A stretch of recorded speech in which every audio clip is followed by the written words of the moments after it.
asalaamaaleykum je m'appelle Mame Ongué Gueye dëkk Bambilor nekk agent Forteza di liggéey di yëngatu ci wàllu pétrole ak gaz mooy sama métier loolu moom laa liggéey bu loolu passé Bambilor laa dëkk nekk ci wàllu politique nag bu fekkee dama ko da ngeen ma ciy laaj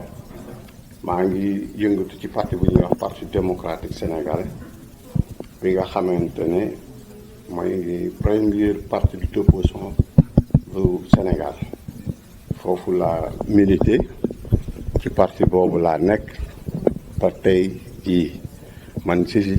suis wadiste éternellement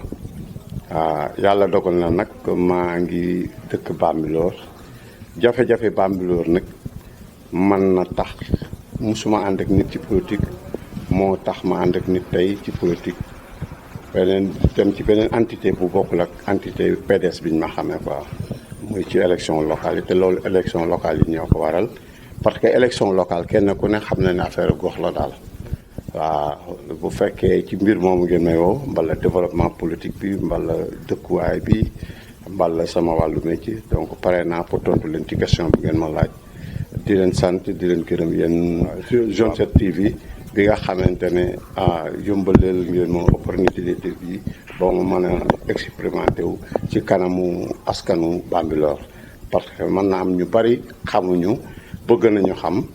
tey bu ngeen ñëwee bett ma fekk ma sama kër ne ma dañ lay defal benn entretien vraiment damay kontaan di leen sant di leen gërëm. waaw laaj nga ma question bu ma neex parce que man yàlla dafa dogal parti démocratique sénégalais sama ndëjaay moo ma ci jëkk dugal j'ai fait 60 ans presque parce que l'année prochaine laay dem retraite bi may dugg ci parti démocratique sénégalais 16 ans la am sama ndiyaay moo ma fa dugal bi ma fa dugalee moom dem na ba génn ci parti bi dem soutenir Alassane Djily Ndiaye PS man fa la ma bàyyi parti démocratique sénégalais man dama ci dépenser sama énergie sama alal sama lépp sama bakken sax xajoon na ci parce que jaar naa ak parti bi foo xamante ne mënoon naa ci dee tentative bu nekk dal na ma ci xeex bu ne def naa ko ci loolu nag dara waralu ko lu dul bëgg ki nga xamante ne moo sos parti bi muy le président Wade moom ma convaincre ba nga xamante ne tey mënatuma bu doon ñam la dama naa mënatuma lekk beneen ñam mu saf dara si man à part PDS nag moom vraiment lépp lu ma fa defit regretté wu ma ko quoi lépp lu ma séntu woon ci Wade am naa lu ëpp lu sama njort loolu par rapport am taxawaayam ci Sénégal rawatina ci commune bi ma dëkk tey commune bi ma dëkk tey boo amee benn valeur bi à grâce président Wade parce que bi muy ñëw benn communauté rurale lañ yor benn communauté rurale lañ yor muy ex communauté Sangalkam mu metti woon lool ci ñun lépp jafe ñu Wade ñëw def ko 4 communes donc 4 communes yi daf ci séddowoon moom Bambilor dafa bëggoon Bambilor dafa amoon ay projets yu bari yu mu naaloon Bambilor gox bi yëpp daal mën naa ne moom moo tax mu développé te man ci gox bi laa dëkk rawatina Bambilor loolu moo bàyyi parti démocratique sénégalais ba nga xamante ne ci wàllu politique comme yàlla dogal na man dama ciy def sama alal di ci def sama doole séentuma ci benn retour donc loolu moo tax daal man ne jarul may dem ci beneen parti naa continuer foofu ba keroog suñu borom di moom daal parce que xam naa ne fekk maa ngi dund moom dinaa def politique parce que def politique mooy def loo xamante ne loolu moo war citoyen mooy defar parce que politicien dafa war a defar politique bu ñu koy wax ñaawul niñ koy defee moo ñaaw mais politique pour dimbali sa askan la parce que yow état moo fi nekk état bala muy lay jàppale il fallait nga def politique mu xam ne yow am na benn benn masse bu nekk sa gannaaw mu wax ak yow bu wax ak yow nag daf lay wax dina la jox pour nga dimbali sa askan mais bu fekkee nag yow defuloo loolu donc dafay metti loolu rek moo ñu bàyyi ci politique pour défendre suñu. waaw sama collaboration Omar Gueye Junior si libéral la comme man première partie mooy PDS la nekk ba 2000 élection 2009 bu ma juumal élection locale 2009 Omar Gueye Junior fekk na ko mu ngi nekk parti démocratique sénégalais entre tiraillement Ngoma ak Omar Gueye boobu Omar Gueye day fa jógee socialiste sax ñëw di transhumé ñëw biir PDS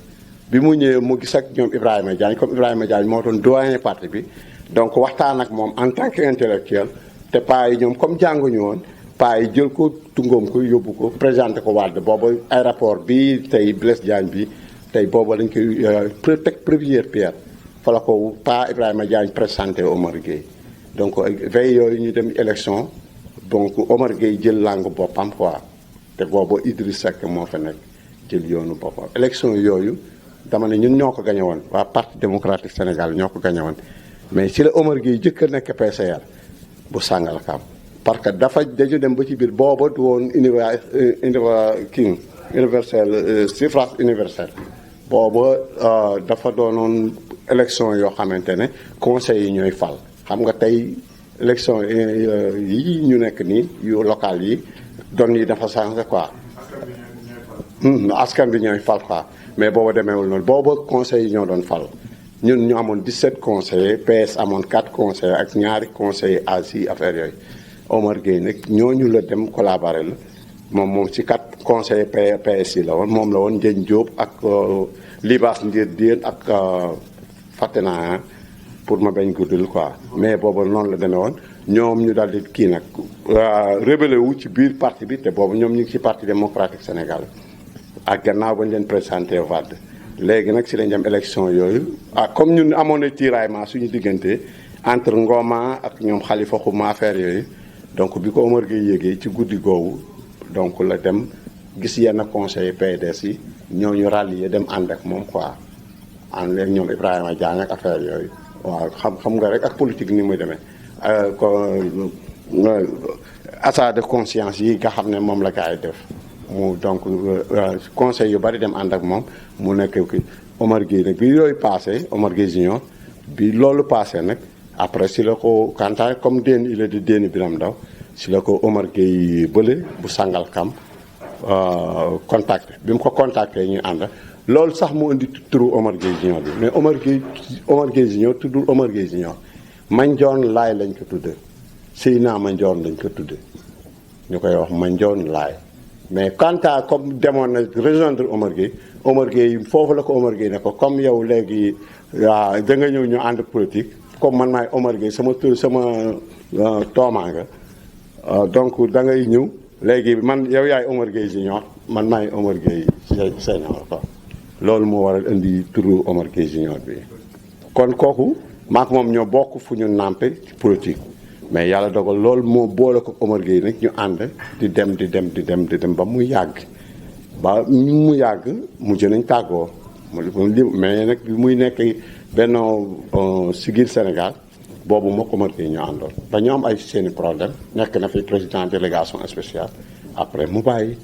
bi mu bàyyee nag man li mu bàyyi Omar Gueye sax moo jox ko tax ma ànd ak moom keroog bi mu ñëwee fii di ma chercher donc bien vrai que moo ñu jël ci problème jafe-jafe yi nekkoon ci nawet bi mais bi mu ñëwee daal chercher ma ne ma dama bëgg daal élection locale yi ñëw ma dëggal sama bopp ma ne ko mbaa nekkuloo APR mu ne ma non man bàyyi naa génn naa Benno Bokk Yaakaar quoi. waaw maa ngi lay jaajëfal si ton question boobu d'abord question boobu yi dama ci bëgg am lu ma ci leeral nga may ma tuuti rek du ma guddal mais dafa am lu ma ciy leeral yàlla dafa dogal man comme ni nga koy waxee nii sax noonu laa koy dégg quoi même Omar Gueye Junior bi nga xamante ne moom laa ci war a échanger sax waxaguñu pour ne profil bi Mor Sall la quoi mais xam naa ne dina am ku ñu jàppale si 5 candidats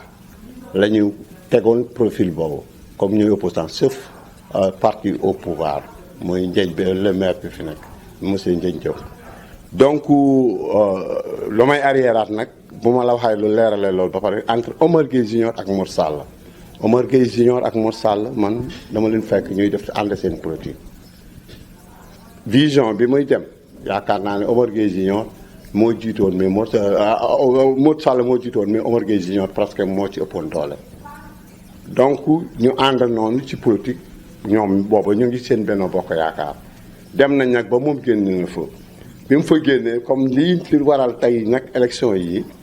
ñun dañu demoon ne dañuy def benn candidat muy opposant yi nekk fii yëpp parce que quant à commune bi li fi nekk metti na yàgg na fi def nañ fi presque 5 ans mandat ak 2 ans yoo xamante ne délégation spéciale la ak 2 ans yu ñu leen di yokkalaat presque def nañ fi 12 ans bala 11 ans yooyu ñu ne jot nañu changé te boobu ba commune Bambilor kenn ku ne xam na ne vraiment li fi nekk war na mën a defar commune bi bu fekkee ay nit yu am xam-xam yu ko jiite yu bëgg a defar parce que mën nga am xam-xam it te doo bëgg a defar mais bu fekkee ay nit yu am xam-xam yu bëgg a defar ñoo yore commune bi yaakaar naa ne commune Bambilor ni mu mel nii waroon na ko paase yàgg na yàlla dogal nag ñu dem élection yi ñu dem jël suñu candidature dañu amoon benn liste boo xamante ne mooy ànd defar sa gox liste ànd defar sa gox boobu Goro Macky Sall kii la non pas Alioune Sall le Goro Macky Sall bi Adama Faye moo ko moom listem la mooy ànd defar sa gox bii ko Omar Gueye ko amee am nag ak moom ay relation mais dañ ko boole woon ak moom ñu ne ko mën nga demee ci liste boobu comme opposant nga kooku day opposé wu mu jël liste boobu di ci demee élection ñëw waxtaan ci ak ñun bi muy ñëw ci man nag boobu fekk na loolu pare loolu kii woowu loolu man Omar Gueye bi may xamante ak moom ci wàllu ba ne ko ba jox ko sama kàddu ne ko dinaa la jàppale local yi dafa am ñaari aspect yu taxoon ma jox ko sama kàddu parce que man nit yàgg na ma seet si te musuma ko jox sama kàddu mais moom bi mu ñëwee dafa ñëw nawet jamono nawet fekk Bambilor nekk ci jafe-jafe xaw ma woon ne sax politique la may doye mais xamoon naa ne yàlla may na ko ay compétences yoo xamante ne ñun jafe-jafe yi ñu amoon inondation bi suñu tali bi mënuñu fi jaar mbedd yi mënuñu fi jaar suñu doom bi war a jàngi école mënuñu jàng xamoon naa ne yàlla dénk na ko as tuut soo xamante ne mën nañ ci jàppale pour ñu defar ko bi mu ñëwee di ma seetse fii la ñëw fii nga may defar émission bi ni fii la ñëw di ma seetse ma ne ko waaw ñëw waxtaan affaire yooyu quoi ma ne ko waa mais père ñun suñu tali bi metti na de mu ne mais yéen seen dëkk bi nii la mel ma ne ko père vraiment suñu dëkk bi nii la mel quoi te man de fi mu ne nii dama jaaxle sax parce que man fii ma toog nii sax dama am problème parce que pour génn sama kër dem ci boutique bi rek problème la waxatuma la nag suñ paa yi dematuñ juma affaire yooyu quoi mu ne ma non lii dañ ciy ut solution quoi vraiment dañ ciy dal di def amul solution ma ne ko mu ne ma waaw ma ne ko père am nga solution mu ne ma waaw am naa solution tali bi mën nañ ko defaraat mën nañ expliquer comme borom xam-xam la te am na yenn moyens yi donc ma dal di commencé soulager wu quoi ñu waxtaan ci loolu ba pare mu ne ma donc bu ma fi xam naa ne bu ma fi jógee dinaa xool yan moyens la ñuy def pour jàppale leen quoi lii moom ma gën a boole ak Omar Gueye ba pare nag ñu ñëw ci aspect bi mu ne ma mais nag dama ñëwoon seet la parce que ñëw naa fi keroog fekk nga génne boobu sama benn jarbaat bu ñuy wax Badou Gueye moo feebaroon nekk fi mu ne ma dama ñëw seet la ñu ne ma sa jarbaat dafa feebar moom nga yóbboon hôpital fekkuma la fi quoi moo tax ma ñëwaat nii waaw ma ne ko def nga lu rafet quoi bi ma ñëwee sax lañ ma koy wax mu ne ma léegi nag dama bëgg élection yii ñëw élection locale ñëwagul mais dama bëggoon daal nga jàppale ma fekk man maa ngi am ak waa PDS problème PDS bi nga xamante sama parti la dama fa dund lu ma metti parce que man ñi sos parti bi ci laa bokk parce que grand yi sos parti bi ñoom Ibrahima Dia ñoom Khalifa Xuma ñoom Mbaye Samb ñoom Abdou Aziz Gueye ñoom Ndiawar Touré jamono yooyu jiitu sama ñoom di jaay nag ñoom Samake ñoom Makati Fall ñooñu jamonoy Fara Ndiaye ñooñu génération boobu laay commencé ànd ak PDS mais ci bi may commencé incarner politique jamono ñoom Khalifa Xuma ñoom Abdou Aziz Gueye ñoom Ndiawar Touré si laa nekk ba léegi musuma xëccoo ci parti bi fal musuma fa ut benn ndomb tànk waa PDS ñëw nañ fi sax mais biñ fiy ñëw fekk na parce que dafa am loo xamante ne boo ko defee nit ki jaratul sax ngay dem ci moom PDS ki ko jiite tey di Mamadou Dan Fakha man maa jàpp ci loxam PDS man Baye Modou Lamine Diir ñun ñoo ko intégré biir PDS même pas 3 mois muy élection 2009 la 2012 élection locale bi après bi Ablaye Wade daano parti bi ñëpp dem mu des fa Khalifa Xuma nekk suñu grand ñu war a dem élection locale Ndoumbé Diène ngi fii di ma dégg ñu jël suñu liste majoritaire 3 mois la d'enfant def ak ñun boobu ci wàllu politique fekk na ñun ñu daan politique élection législative yo ko jiitu man maa génne xaalis bi ñu defee élection man maa ko génne fii jox ko ñoom Ndoumbé Diène xaalis yi ñu doon demee ci école beeg yooyu togg ci añ yeeg affaire man sama xaalis bopp la man maa ko génne bi ñu demee ba loolu passé Mamadou Dampakha ñëw ñu jël ko dugal ko fa moo def fi 3 mois ñu def ko liste majoritaire mu jiite ko yooyu yëpp man sama intention la woon ak xam ne jeune la nee na acteur de développement la xalaat naa ne mën na jiite parti bi ma ne ko jiitul ñun ñu topp sa gannaaw loo xëcc jotoo ko ñun ñu dem jël ci loolu la ñuy ànd mais ànd bu demee ba am ay warante am te man mag laa ñoom ñëpp maa leen mag ñenn ñi mat naa leen papa sax mais bu may ànd ak ñoom sama ngor ak sama bëgg parti sama parti moo taxoon may ànd ak ñoom jox leen yéen responsabilité yëpp nag musuma xëccoo ñoom dara donc ñuy dem di dem ba yooyu yëpp passé mu am ay déception sama diggante ak moom quoi une fois nag am na problème ñu boole ñu tonton ñaa boole woo ñu ñaa mu ngi may dégg moom it actuellement dégg naa moom sax dafa frustré wu ba dafa toog bon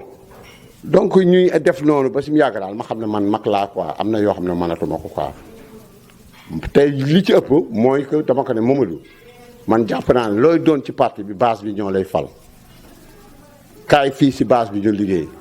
bul gëm dem tafu ji Tëngéej parce que Daouda Niang moom ngay tafu ji man maa la booleeg moom maa ko jëkk yóbbu bureau bu Daouda Niang ma ne ko nag man lu ma ànd ci Daouda Niang décision yi Daouda Niang parce que ñun ñàkk nañ ñaari élection Daouda Niang moo ñu ko teg mooy élection yooyu nga nekkee li jiite liste département majorité Daouda Niang ñu parce que Amad Demba Diène jël ne mooy seen coordonnateur Amad Demba Diène yàq suñu élection yëpp ba ñoom fa ñaari conseiller muy yow ak Khalifa Xuma muy Ndoumbé Diène ak Khalifa Xuma élection yi amuñu dara élection yi ñëwaat mu ne Gille Diop lay jël def ko suñu coordonnateur ma ne ko parti bi amul statut coordonnateur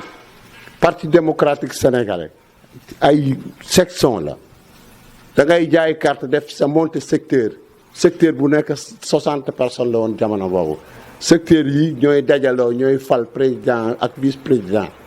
bu ñu fay yeggee dinañ ko def mën nañu def assemblée générale nag def benn bureau fictif boo xamante ne mën nañ la jiital mais nañ ko waxtaanee bu juboo parce que Modou Ndiaye ngi fi mbëtt ñoom kële ñoom Séni Guèye Gorom 3 kële Alassane Sarr Gorom 1 ñoom Andiare Déni Biram Ndaw bari na ba si ñoom Gille boobu commune bi benn ak waa Kër Ndiallo moom mu béj mu ne rek Daouda Niang daal da koy def coordonnateur moom lay àndal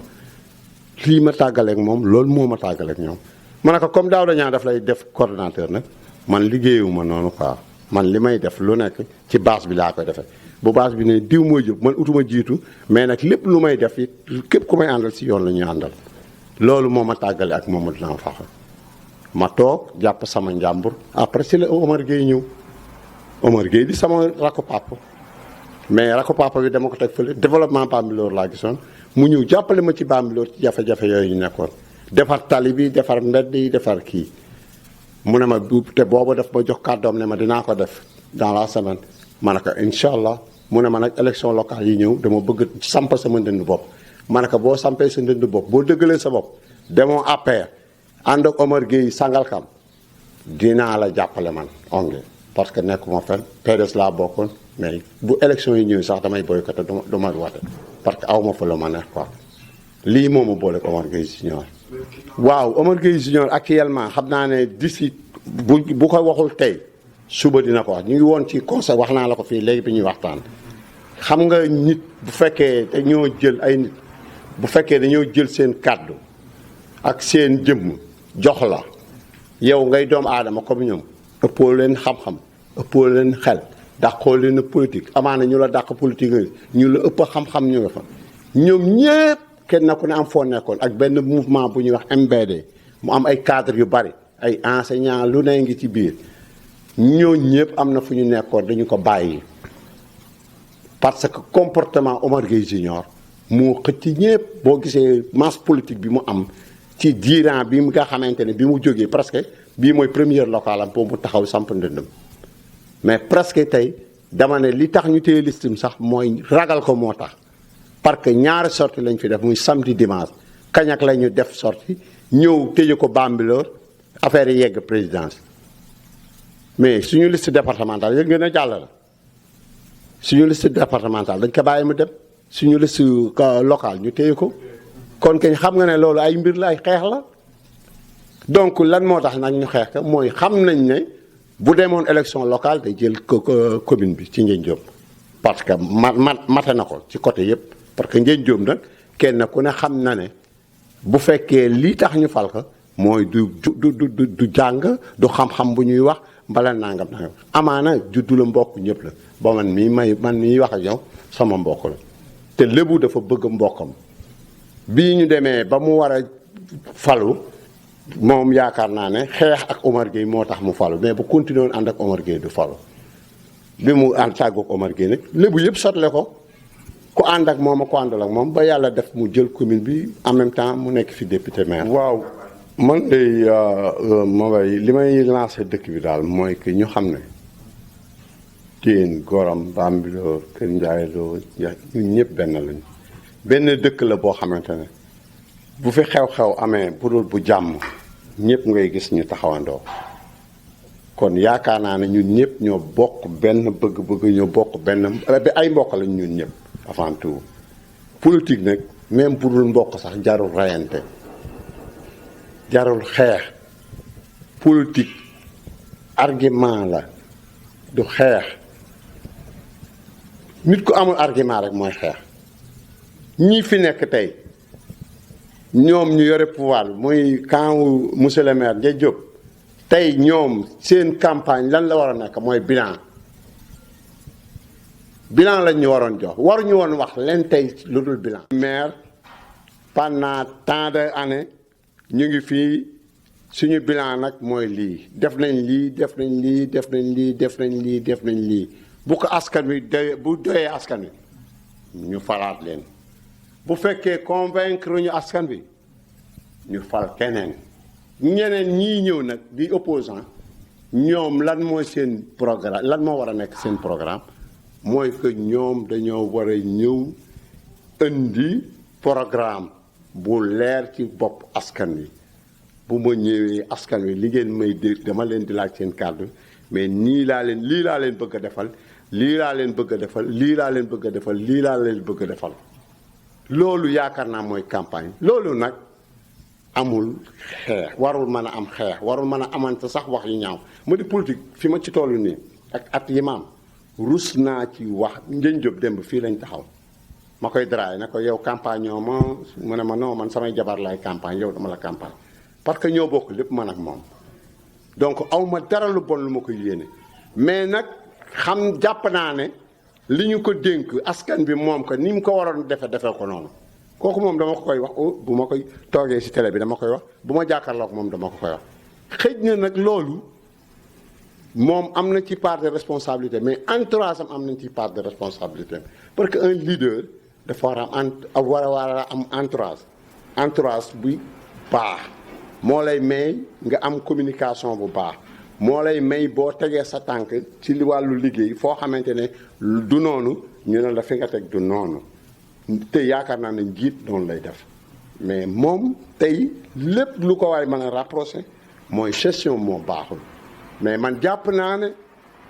dama koy wax toujours